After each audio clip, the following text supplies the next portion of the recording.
আজ দুপুর 12টা নাগাদ আমাদের বহরমপুর থানার একটি পুলিশ টিম একটি বিশেষ ও গোপন সূত্রে খবর পেয়ে শিয়ালমারাতে একটি অভিযান চালায়। কাঁদির দিক থেকে একটি সরকারি বাস আসছিল। আমাদের কাছে পূর্ব সূত্রে খবর ছিল যে দুজন ব্যক্তি চোরাই মোবাইল নিয়ে তারা আসছে এবং পুলিশ তাদেরকে ইন্টারসেপ্ট করে এবং তাদের কাছ থেকে 110টি মোবাইল ফোন পায়, যেগুলোর মালিকানা ওরা দেখাতে পারেনি এবং এই মোবাইলগুলো চুরির মোবাইলগুলো ওরা স্বীকার করেছে।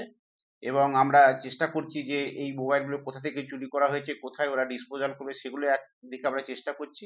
আরেকদিকে আমরা এই মোবাইলগুলির যারা প্রকৃত মালিক সেই মোবাইল অনুসন্ধান করে তাদের দ্রুত ফিরিয়ে দেওয়ার আমরা ব্যবস্থা আমরা করছি।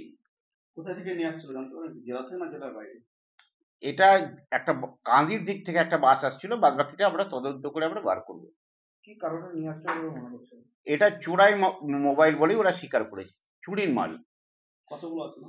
110টি মোবাইল ফোন আছে, বিভিন্ন কোম্পানি। বিভিন্ন কোম্পানির আছে। আইফোন আছে কি ধরা হয়েছে তাদের কোনো এগুলো আছে, আইফোন এখানে নেই, এমনি আইফোন ছাড়াই আছে।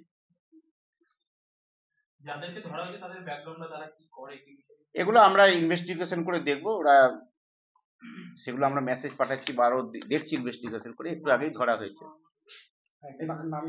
এদের নাম হচ্ছে আব্দুল গফফর আর হাতিকুল ইসলাম, দুজনের 24 বছর বয়স। এদের বাড়ি হচ্ছে মালদা জেলার কালিয়াচক থানায়। না না, সিম থাকেনি, এগুলো সিম খোলা আছে।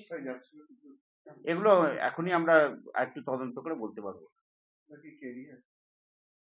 ওটা আমরা তদন্ত করে বলতে পারবো। এরা চোরাই মাল বহন করছিল, সেইটুকু আপাতত জানা গেছে।